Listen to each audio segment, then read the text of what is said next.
RM le Média, les experts. On vous souhaite une belle fin de journée sur RM le Média. Tout de suite, il est l'heure de prendre soin de nous. Et prendre soin de nous, ça passe par l'alimentation. Alors la semaine dernière, on a parlé des macronutriments. Et aujourd'hui, place aux micronutriments. Ces petites merveilles qui, mine de rien, jouent un rôle énorme pour notre santé. Et celui qui va nous éclairer sur les micronutriments, c'est notre diététicien et nutritionniste Michael Marquis pour MM Nutrition. Bonjour Michael. Bonjour. Michael, tout d'abord, si on commence sur les vitamines, comment se classent-elles et quelles sont les différences ?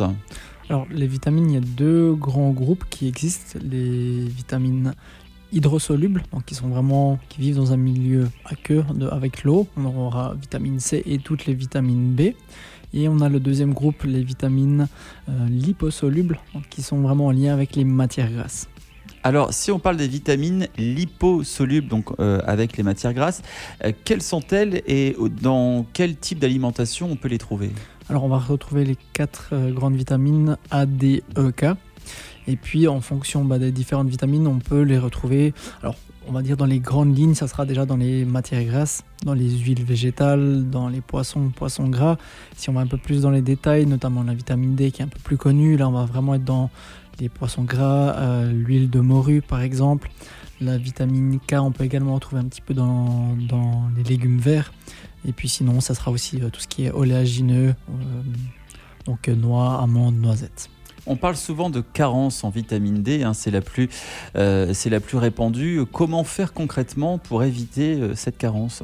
C'est vrai que c'est une carence qui est due avec cette difficulté à en trouver, la vitamine D. Donc voilà, les poissons gras de bonne qualité qui malheureusement on n'en a pas énormément en Suisse. Également pour certaines huiles, mais ça reste quand même des très faibles apports. L'autre apport, et le principal, ça reste au soleil. Donc dans ce cas-là, c'est essayer d'avoir minimum 10 minutes par jour au soleil. C'est comme ça qu'on évite les carences le plus possible. Encore faut-il sortir du bureau et encore faut-il qu'il y ait du soleil dehors. Ça, Exactement. C'est une autre histoire. Quand vous parlez des huiles, c'est des huiles comme l'huile d'olive par exemple ? Par exemple, l'huile d'olive, l'huile de colza, donc les deux huiles les plus recommandées. Après, ça peut être l'huile de noix, l'huile de lin. Avoir un petit peu une variété, c'est toujours intéressant. Alors, qui dit carence dit souvent complément alimentaire. Est-ce que les compléments alimentaires sont réellement la solution ? Quand il y a une carence avérée avec vraiment une prise de sang, les deux solutions, ça sera soit peut-être modifier le régime alimentaire et réévaluer. Et s'il y a toujours une carence, dans ce cas-là, oui, le complément alimentaire est une recommandation. Ou si c'est vraiment une carence beaucoup trop importante, on a meilleur temps d'avoir un complément alimentaire dans ce cas que d'avoir des problèmes de santé.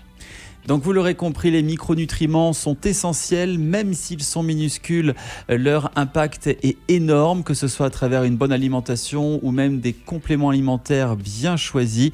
Il faut assurer et donner à notre corps tout ce dont il a besoin.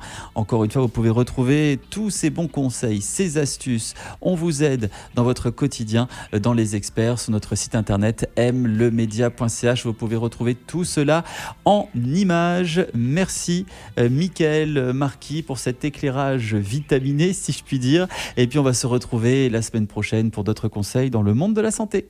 Merci, bonne fin de journée.